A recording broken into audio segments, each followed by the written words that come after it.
Medicinal marijuana is a burgeoning industry. It's recreational use too, especially in parts of Europe and North America. Asia is lagging. Still, the pandemic has proved to be a catalyst for the adoption of cannabis. India saw a boost in usage, locked down citizens eager to combat anxiety.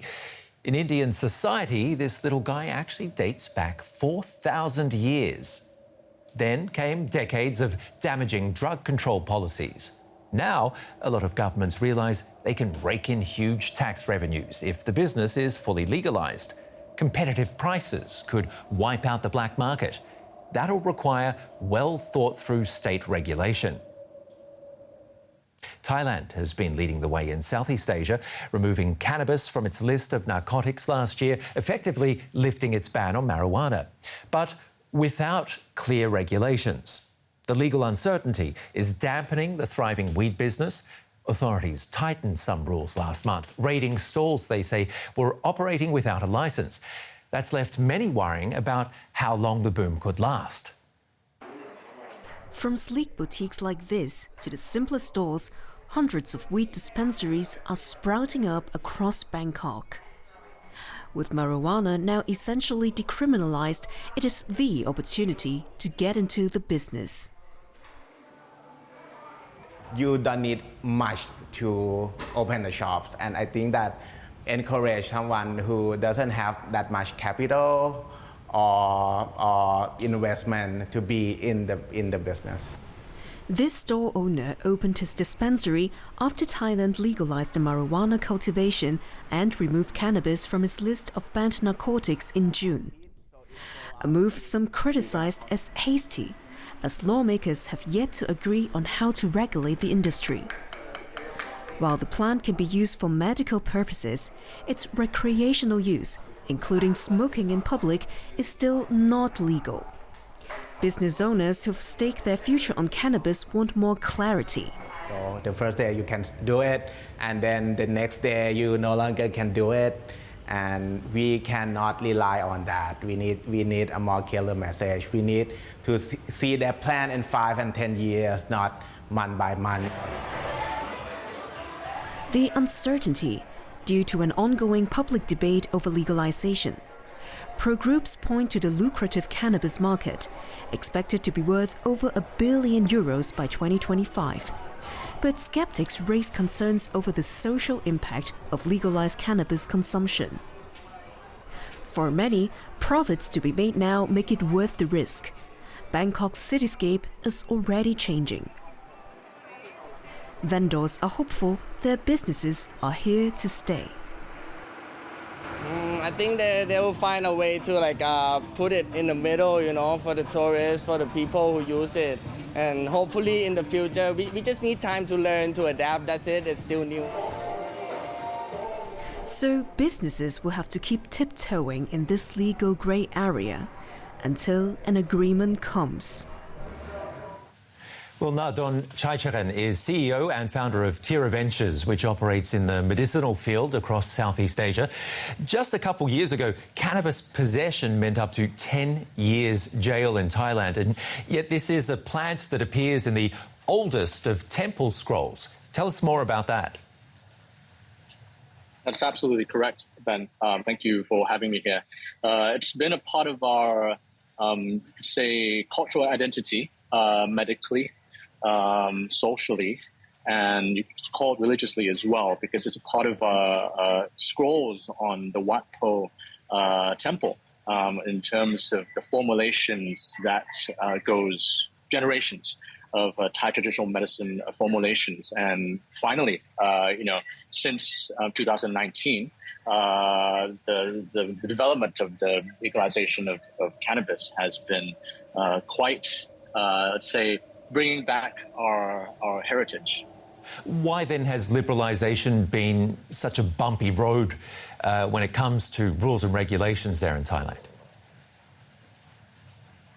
There's a lot of factions, of course. Every country faces the same issue, right? Because cannabis has been stigmatized since its criminalization back in a long time ago, right? It's at the same time as everywhere else in the world. But especially now, there's a lot of factions from not only from the politics side, but from the doctors, the clinicians, who are from the modern medicine side. But of course, traditional medicine doctors have been proactive and have been supportive of this move, and also on the social aspect, because there's obvious benefits of this plant, not just on the medical side, but on the tourism side, because of course Thailand is quite strong on our tourist industry, right? And we're pushing very, very hard on the medical tourism, which is, there's since I think the facts and the data since the New Year's, there's been a record number of tourists coming to Thailand, and cannabis is hopefully can be a part of that experience coming to Thailand. But how do you overcome the stigma and at the same time remind younger people of the health hazards, especially teens whose brains are still developing? Honestly, it's quite difficult because it's something that it used to be grown, in the backyards of farmers, of any families. They use it to put it in their soups as a part of the food and beverage, right, or whatnot. But it's very difficult to do so. I mean, the government has tried their best to limit the usages with, for example, under 20s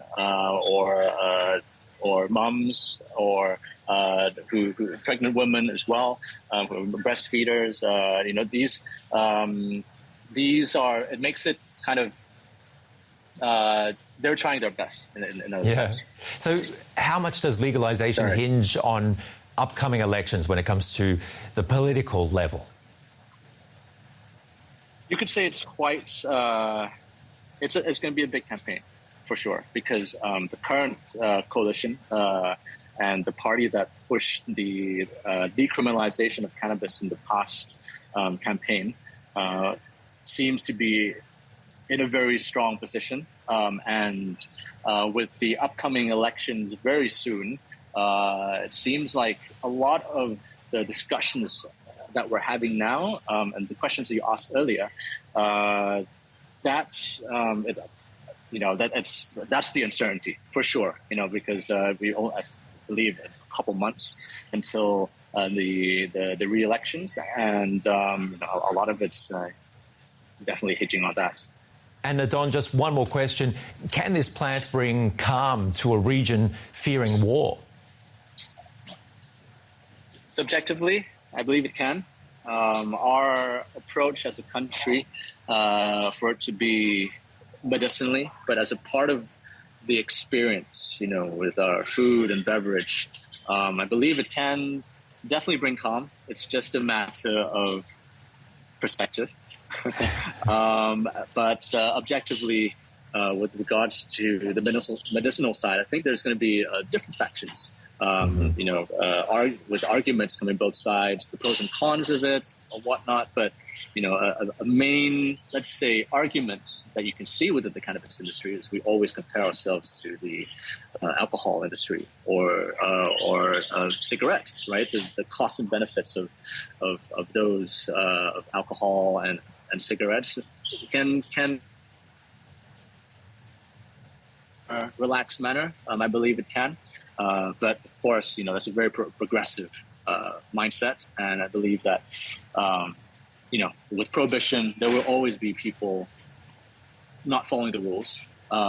So if we do it right and for the right reasons, I'm sure we can use the herb in a much more practical manner. So in this case, yes. Thai investor and entrepreneur Don Chaicharen, thank you very much for being on DW News Asia.